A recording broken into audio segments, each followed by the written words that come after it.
to talk to us about the investment philosophy, the assets that they manage, and of course sectors and stocks that they like and why they like them. Prabhakar, good afternoon. Thanks a ton for joining us today. You clearly are a hidden gem. I mean, Samvitti Capital is a hidden gem. Performance of the fund has been exponential, to say the least, in the last 1 year, last 6 months, and even since inception, it's a clear beat with a 44% return versus the index of 19%. Talk to me, Prabhakar, about your investment philosophy to begin with. Thank you so much for inviting me. The investment philosophy is slightly different from typically what the street does, right? So typically what happens is people generally, fund managers try to take a 3 to 5 year view of a particular stock or a particular sector, right? So what we do is slightly different. So we essentially are typically the core thesis for buying a stock is driven by valuations, or if a stock is undervalued or overvalued and so on. But what we do is we look at identifying some sort of an asymmetry starting to appear in the stock or the sector, right? So whenever we see that something that was neglected for a long time and suddenly a new catalyst has emerged in the picture, which we believe can change the trajectory of the company, we try to identify such stocks and build a basket of such bets. And instead of taking a 3 to 5 year view, typically our holding periods are relatively lesser. So we look at a transition period of 6 to 8 quarters, right, which is anywhere between 1.5 to 2.5 years, because based on our research, we've realized that most of the re-rating of a stock typically happens over a 6 to 8 quarter period, and that is what our average holding period is. But essentially, the key difference in philosophy is instead of taking a valuation-based approach or trying to find undervalued stock, what we look for is a neglected stock where a new catalyst has entered, which can materially change the earnings trajectory of the company. And that is what we have been doing, and so far we've been quite successful. That sounds very interesting. I'm sure at this stage, when the markets are anyway looking so stretched and looking for themes, viewers would love to know how you actually go about identifying these stocks or sectors. But first up, so this is it fair to assume it's a bottom-up approach as opposed to a top-down approach when you're looking at stocks? It is very much a bottom-up approach. It's very much a bottom-up. Okay, and you did say you identify a catalyst or you identify a company on finding a catalyst that could be the key driver or be responsible for a re-rating. Now, how do you identify this trend or this catalyst? I mean, what is that specific trigger that you watch out for, and how many quarters ahead of the curve would you jump into a stock? Typically, in 70 to 80% of the cases, the catalyst is earnings. So we very closely watch every quarterly earning. We go through all the 2,500 companies which are listed, which qualify our liquidity criteria, and we look for large changes in the earnings profile. And then we go back and figure out why this big delta has happened. So the first step is to look for the big delta change in the quarterly earning, and then go and figure out why this delta has happened, why this big change has happened.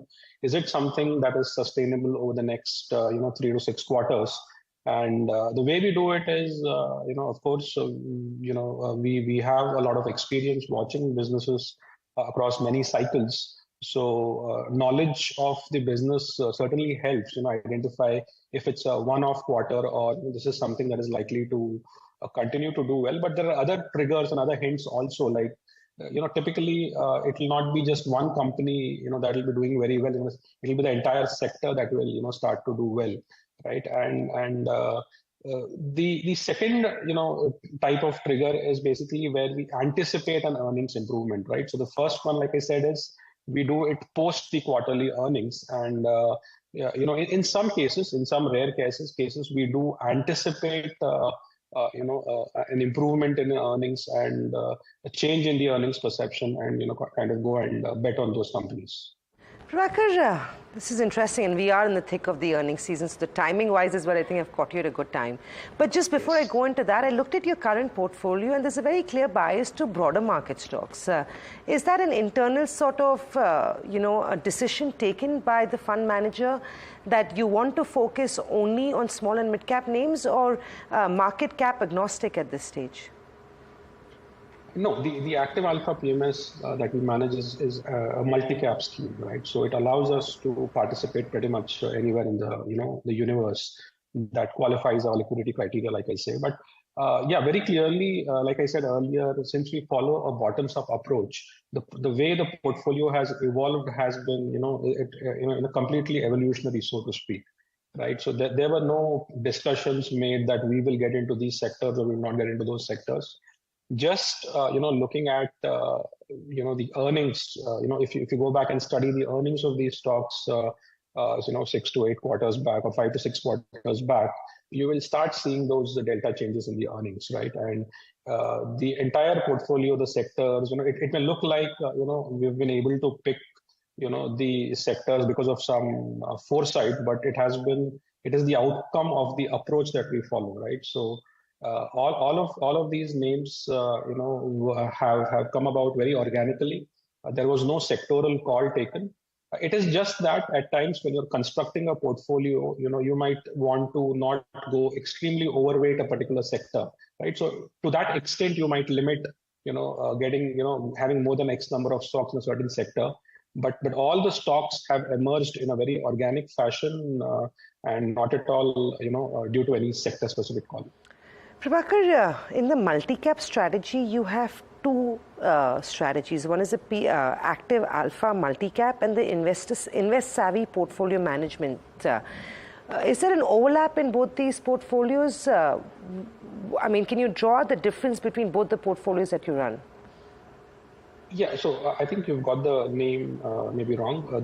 The other one is called as the long-term growth scheme. Okay. And yeah, so typically the approach remains the same. The approach remains to look for, large changes in the earnings profile. But like I said, the active alpha is a multi-cap approach, whereas the long-term growth is slightly biased towards larger mid-caps and large caps. Because, we have different types of investors, right? Different risk profiles.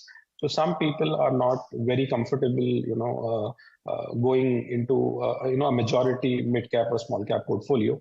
So we have another scheme whereby the universe is slightly smaller and it comprises of, let's say, companies with a market cap of more than 15-20,000 crores, and we don't do anything below that market cap. Right, and in terms of a strategy at this stage, there are pockets of investors who believe that the markets are looking very stretched. A correction could be around the corner. You've got a couple of key events as well. What is the allocation strategy at this stage? Are you sitting on any cash? Are you investing in a staggered manner? Or are you still doing lump sum? And I'm talking about fresh capital that your fund is attracting. Right. So I, don't so much believe in cash calls because, we've done this study also, right? If you go back and look at situations where, let's say, you would have taken a 20, 25% or 30% cash call, typically the difference, even if, let's say, you were able to sell at the top and buy back 15, 20% lower, after accounting for the transaction costs, the taxation, as well as the impact cost, the net improvement at the portfolio level is not more than 3 or 4 percentage points. So I strongly believe that to be able to maximize returns, one has to be able to sit through the drawdowns, which is why when we so we are very kind of media shy. We do not have any big sales or a distribution team and all of that. And the reason for that is we work with a very closed set of customers, people who understand the markets, people who understand that this is a multi-year game, this is a 3 to 5 year game, and volatility and drawdowns are a feature, right? They are not a bug, so to speak. So drawdown management, typically happens from the stock selection itself. Like I said, typically I've seen that when you are having a portfolio of stocks which are all enjoying earnings tailwinds, then two things happen. One is, you fall relatively less than the market. So let's say now if I'm having a bunch of mid and small caps, the initial fall will be similar. Will fall more or less as much as the index or slightly more. But the subsequent at some point buying emerges because these stocks have an earnings tailwind, right? So I'll give you an example, right? So I think it was FY22, which was a very tough year for the markets. But this approach, of buying earnings winners, we ended up again being in the top two, top three in FY22 also. Because we ended up doing 10-12% return, which in absolute terms is not great, but most of the market was negative in that year. So when you construct a portfolio with earnings tailwinds, you have a little bit of a cushion, whenever a garden variety correction arrives. Having said that, if a correction like a COVID crisis or a big macro crisis happens, then I think all bets are off. And those corrections, by definition, are not predictable. So to that extent, we don't really take any large cash calls. We are always invested, and we like to take the corrections and draw down in our stride. Prabhakar, quick one. Are you still accepting fresh money? A. B. What is the size of your assets that you're currently investing? The reason I ask you that is because that would help us determine how nimble-footed you can be in this market, and especially the stocks that you have, you would probably need to be nimble-footed. So, and also your largest sectoral exposure remains to be capital goods. So if you can just throw some light on those three questions quickly into one. Sure. Yes, we are accepting new capital. We very much are, and the AUM that we're managing. So we have two main products, PMS and AIF. So we also run a Category 3 alternative investment fund. Put together, both these products, we are managing about 1,500 crores of assets. And to answer your third question about capital goods. So these are the stocks that were picked up, at least 4 to 6 quarters ago. And like I said, it was again driven by, how these companies started performing, very well after a long period of lull. And I think this has primarily been driven by the capex that the government has been doing. And now there are early signs of even the private capex coming back. So I think we were able to kind of, get onto the bandwagon quite early. And these companies continue to give good results, because if you see that the last capex cycle possibly ended in 2010, right? For the last 10 years, we've not had any serious capex cycle. So the new cycle was kickstarted by the government post COVID, I think, to support the overall economy, and the government has done a great job of really sustaining the economy till such time that the private capex enters the market.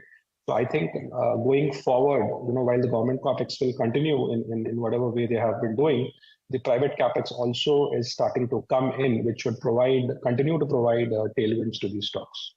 Prabhakar, we'll take a quick break. We'll come back and we'll talk about your top stocks and the rationale behind why you hold these names. Stay tuned. We'll be back.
back. We're in conversation with Prabhakar Kudva, co-founder of Samvitti Capital. Prabhakar, your top holding from your model portfolio is HBL Power. Now, this stock has done phenomenal returns over the last 4 years. Let's not forget that before that, it was a gross underperformer for the last decade or so. But put this in perspective for me. With policy continue to expected, the push and the trust towards railways in that sense has been the big reason for this one being an outperformer. But the run-up is phenomenal. Do you still continue to hold HBL? Would you look to increase allocation to the stock? You already have about 6% in the stock. Give me a sense of what's happening here. Sure. See, it is just so that because of the gain, HBL has ended up, at the top of the charts in terms of the portfolio allocation. But to set the record straight, we start off with the same value, same allocation for all stocks, and the reason for that is, like I said, at the end of the day, it is very, and to be very honest and frank with you, right, it's very difficult even for us to predict which stock will end up performing the best, because all we are doing is we're looking for two main qualities in every stock that we buy, right? One is that it has to be a relatively neglected stock. So when I say neglect, it means it has to be neglected in terms of price, it has to be neglected in terms of the sector, it has to be neglected in terms of media coverage. So we look for a combination of neglect and like I said, an entry of a catalyst. And HBL Power was exactly that. It, like you very correctly said, it was a stock which was going nowhere, and suddenly multiple engines for HBL Power started to fire. Of course, they had that their battery division, but what really added the kicker, like you correctly said, was the implementation of Kavach, right? Which these people are involved in, the railway signaling system, and that is what led to that massive re-rating of the stock. So yes, it was neglected, and the entry of this catalyst, the numbers started coming. If you look at the last 2-3 quarters, there has been significant improvement in the numbers, and the company is likely to continue to do well for the next several quarters. So yes, we continue to hold it, and at least as long as the numbers keep coming on a quarter-on-quarter basis, as long as they keep delivering, it will remain in the portfolio. The selling decision, it typically happens in two situations, right? One, where I feel that this company has peaked out in terms of its ability to, show acceleration in earnings, or the company is, after a few good quarters, starts to peter out in terms of its earnings delivery. So unless either of those two scenarios happen, the stock should continue to remain in the portfolio.